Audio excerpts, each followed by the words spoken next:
got you. So on a scale of 1 to 10, to give is a 20. And then to receive is a 15. Now, I said 1 to 10, but since we went over, that's fine. You know, you can Exactly. do that. Over and beyond. Cameras and condoms. And what toys do you have in your nightstand, and what toys do you want in your nightstand? Well, no grown man should have toys, like toys. Sexual toys. I got some accessories, okay? Got a little hot wax. You know, I got condoms for all kind of flavors. I don't need lube because I lubricate it myself. Oh, wow. Got a couple of ropes, maybe a couple of belts. That's about it. That is so hilarious. Have you ever had a three-way or what one would call a menage a trois? I plead the fifth. You do plead the fifth. I remember that. You plead the fifth. Well, actually, you say, smiley face. Plead the fifth. All right. And so, do you touch yourself even when you have someone to touch you for you?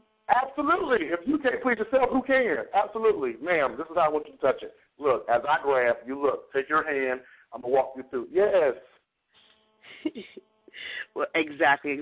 I get it. Well, let me ask you this. What is your ultimate upscale desire and why?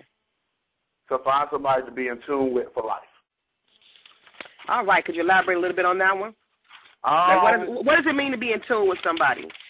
I feel like you have to be, you know, sex is great, but you know, after sex, what's next?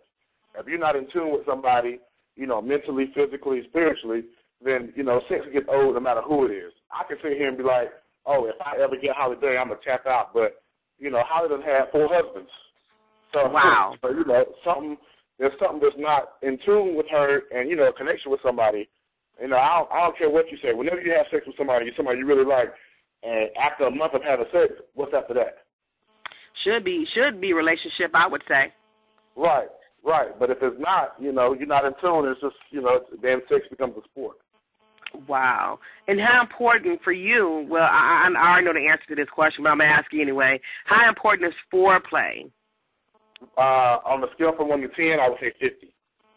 On a scale of 1 to 10, you say 50. Wow. You know what? I agree.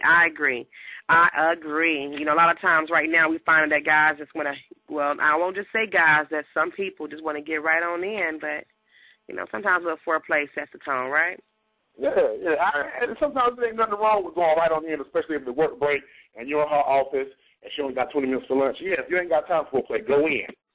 I know what you've been doing. Well, how important is hearing screams, hollers, sounds of pleasure? And if you don't have any sounds, does it make you try harder? I think being vocal during intimacy is great. You know, you can express how good something feels. You know, and at the end of the day, I'm gonna be real with you. It always boosts your ego, whether it's male or female. So I would say nobody wants to have sex where you just Nobody wants that. You see what I'm saying? Both parties want to feel wanted. Both parties want to, you know, have the ego stroke. So, you know, be a little vocal. You know, I'm very